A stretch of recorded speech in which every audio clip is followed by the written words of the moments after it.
Great.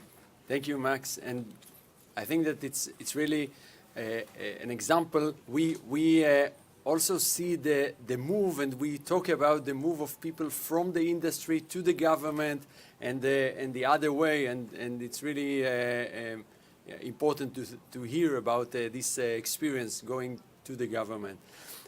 So thank you. And we are here for our last panel. It's the critical infrastructure panel, and I want to invite four participants. I want to invite Andy Ellis, the Chief Security Officer of Akamai, and to invite Israel Baron, the CISO of the Israeli Railways Ltd, and Nick Charnley, the Deputy Director of Cybersecurity of China Light and Power, CLP, and Russ Dietz, VP, Chief Security Officer and GM of Industrial Internet and Cybersecurity at GE Digital.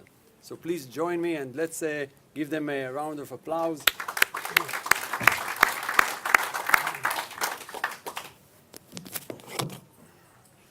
So you are familiar already with the methodology, so we'll start with kind of a quick description of your organization and your role. So Andy, would you start, please? Sure. So I'm Andy Ellis. I'm the Chief Security Officer for Akamai. We're a platform company that makes the internet suck less.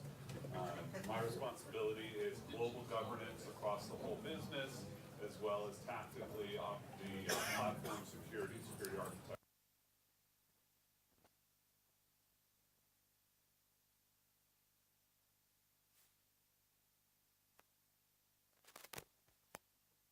Years in the Israeli Ministry of Defense, and now I manage the cyber department in the Israeli Railways. So Nick Charnley, I work for China Light and Power. We have roughly about 100 power stations in 5 countries. We have transmission and distribution, everything from nuclear to coal to hydro to gas to solar, and maybe about 7 million customers. Thank you. Please. This mic is not so good. Okay, technology fails again. Anyway, I'm Russ Dietz, and I'm the Chief Security Officer for GE Digital. I handle platform product and app security and all for all of the GE Digital platforms and services and solutions, basically from OTMT side through Cloud Connect, and then into the cloud and shared service platform for industrial Internet of Things. Great. I would like to ask you, Nick and Israel, we hear in the past few years many stories regarding potential threats to critical infrastructure. I would like to ask if, in your opinion, have organizations started to implement strategies to protect themselves against these possible threats, or these are already, or they are still searching for solutions?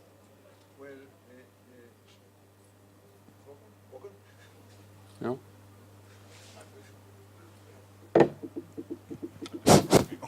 So there is software that should, you know. It was hacked. So the short answer is yes, but I want to share with you the Israeli Railways story, how the cyber strategy and department evolved and how it was born.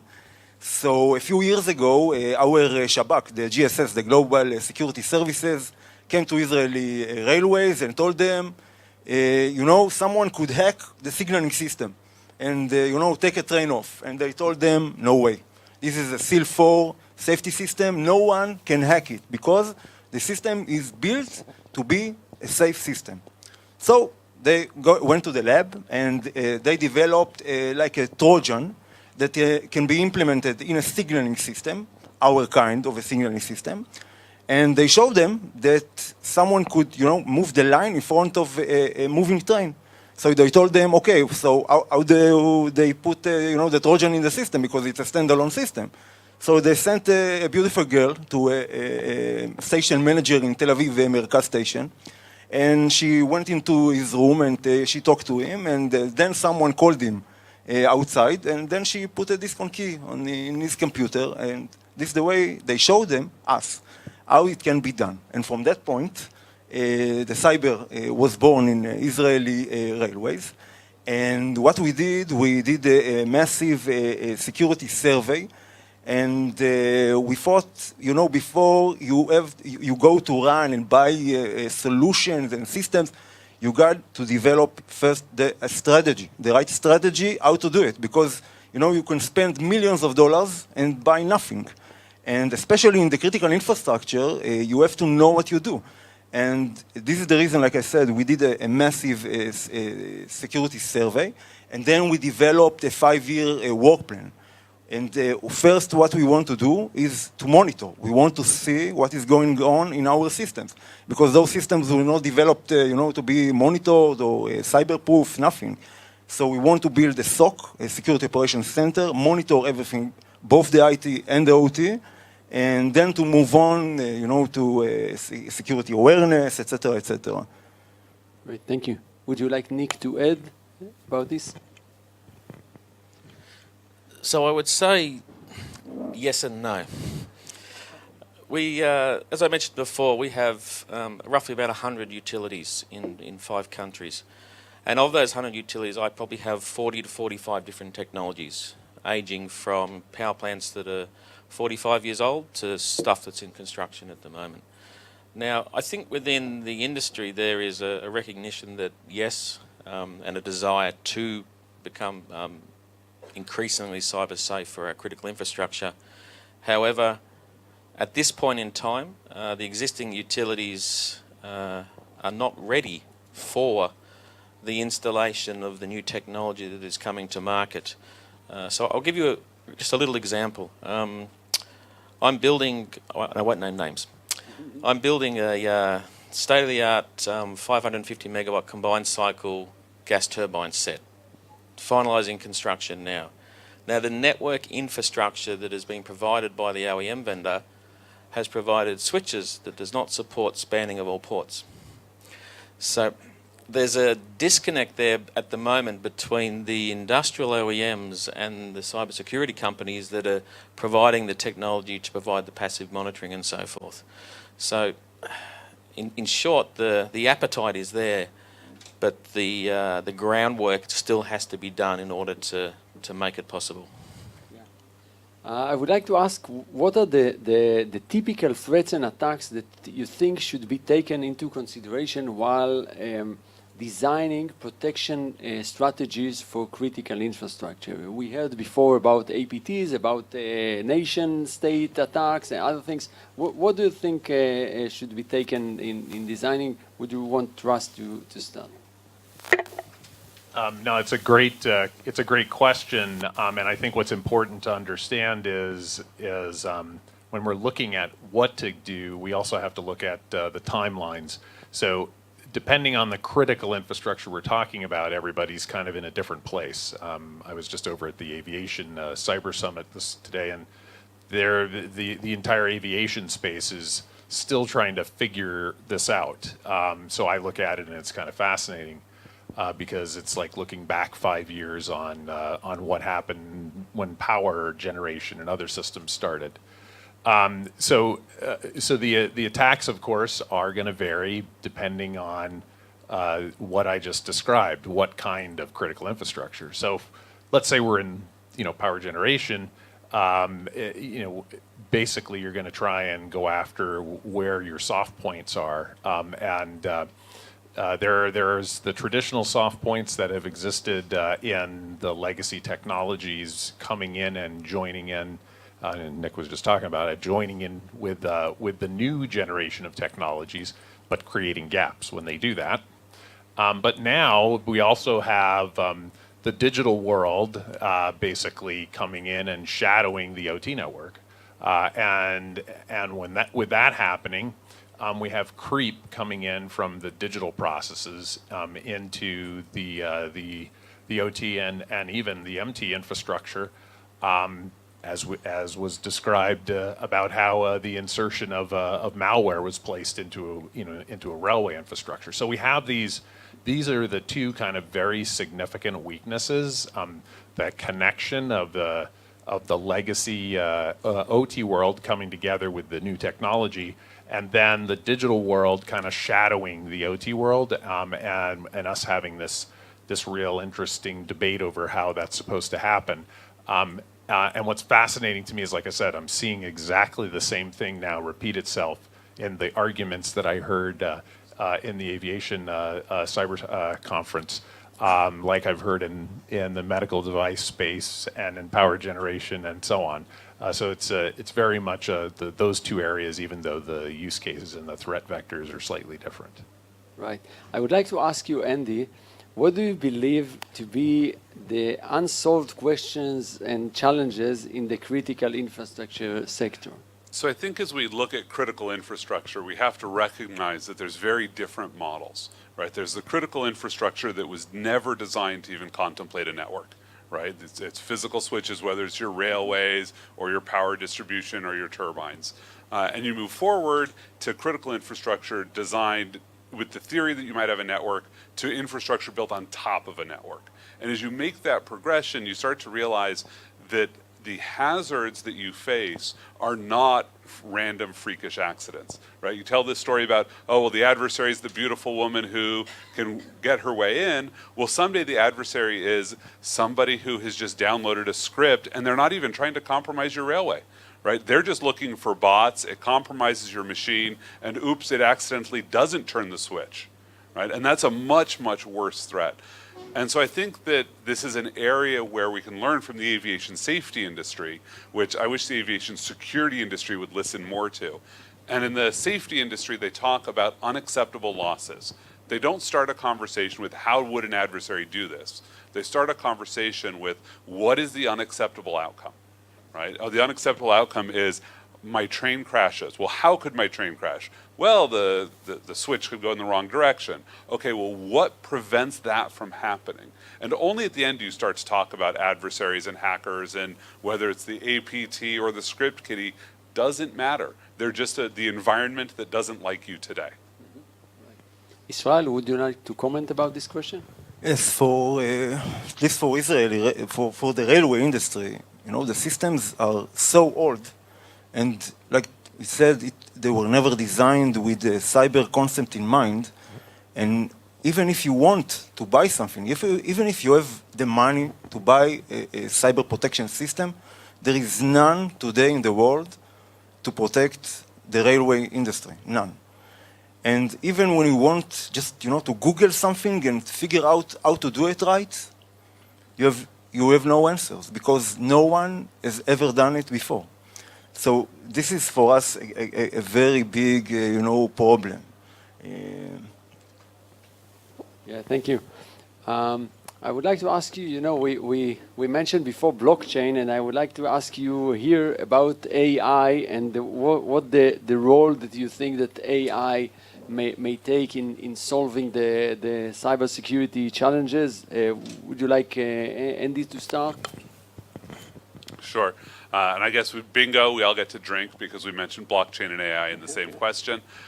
So when we think about AI, it's really about expert systems, right? And if we look at what humans are good at and what of their work can be done by computers, it's the work that is rote automation.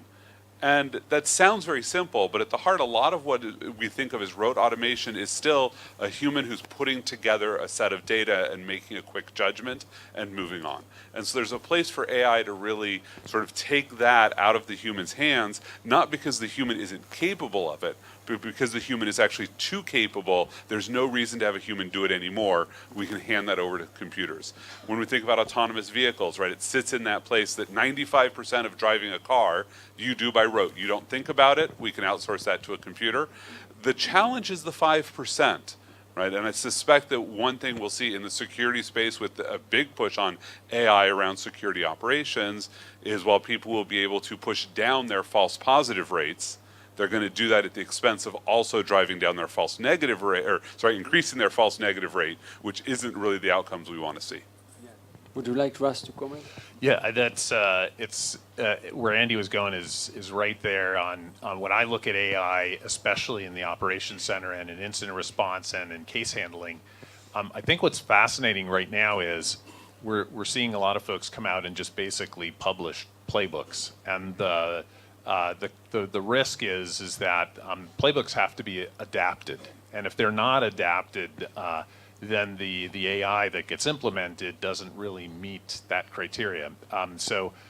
What I've noticed, the best implementation, at least in the operation side of using AI, is actually taking the basic playbook or AI solutions that are out there in kit form, but then running positive and negative scenario testing from the analysts against them, and then filling in those gaps. And then every time you run through, a situation with one, the way you assess it is exactly that. How much of it was negative, false positive? What did the analyst actually have to do to rep it? Just like you would any kind of evaluation and retrospective, and then place that back into that playbook. That's the value that we're going to get when we talk about AI. So I try to talk about the use case, and that's why I liked where Andy was going with this, is that the use case of what we're doing with the technology of artificial intelligence and just in security operations alone. It's great to have the base playbooks, and we know there's a lot of repetitive things, but in order to get it right and really leverage it, we have to apply it to everyone's unique use cases, and that means really doing some negative and positive assessments with the analysts themselves, and using that before you get into full deployments. Kind of a quick question. Maybe Nick, you would like to comment. I hear people claiming that we should rethink what we define as critical infrastructure. Sometimes people say, yeah, Google is also critical infrastructure. So what is the modern way to define it? Good question. It's at this point I usually say to panel audiences that you should all fund my cybersecurity strategy for my installation, because if we haven't got power, you haven't got banking, you haven't got trains, you haven't got oil, you haven't got gas, you haven't got transportation, you haven't got water. So it's a fundamental requirement for society to function, all levels of society. Mm-hmm. In saying that, I do think it is adapting, and even within my power industry, it's adapting. We are installing 3 million smart meters across our organisation. So we're actually taking a step from a traditional generation, transmission, distribution, is that we're now starting to enter our customers' homes.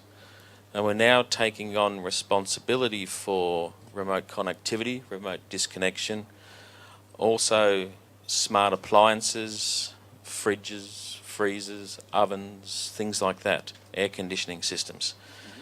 So it's starting to get a little bit blurred within my industry about where does that critical infrastructure stop.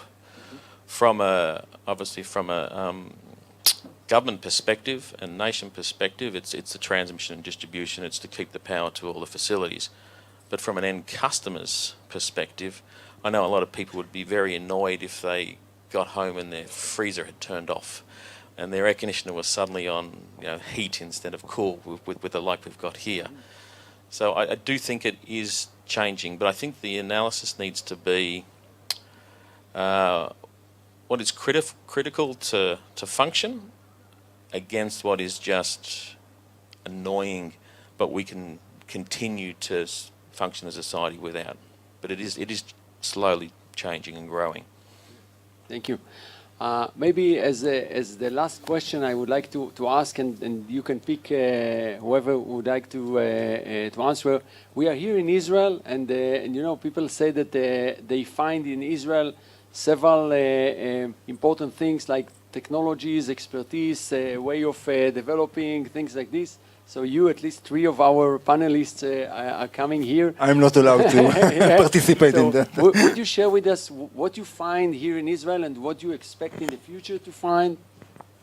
I'll start. I've been coming to Israel for technology for, first time was in 1998. So I've had teams here in one way, shape, or form for that entire time. Most of the the time has been in the cybersecurity space, starting off with information technology and security, and then now in the last 10 years, it's been a lot of critical infrastructure. I mean, the primary reason that I think that the talent is here is twofold. One, you get an incredible push of education that takes you through regiment. Going through a military program is a very consistent way of producing an outcome. So I think that has shown to be fantastic. Not to mention, you see a lot of research in those areas because of the second thing, and the second thing is basically there's no such better place where it literally is a critical infrastructure island here. Right, there's no nice neighbor that you can share your power grid with, right? So exactly. So anyways, I think those are the two really big aspects. You know, the necessity, which always drives things. You know, and an incredible wealth of a process to build technologies. So, Andy, would you like to add? So I think there's a lot of reasons why we could attribute it to it, but I'll bring it back to just its chutzpah. You know, Israelis in general seem to believe that they will always succeed, and they have very little fear of failure. Despite lots of evidence, you see lots of startups fail, but you see a lot more risk-taking, right? There's a belief that if I see a problem and I think I can solve the problem, I should try to go solve that problem. And that's, you know, some people might call that arrogant, but what that turns out is there's an awful lot of really good solutions that survive that cauldron. Not all of them do, but the ones that do actually tend to work very well. Great. Nick, you want to add something about this or about your expectations, you know?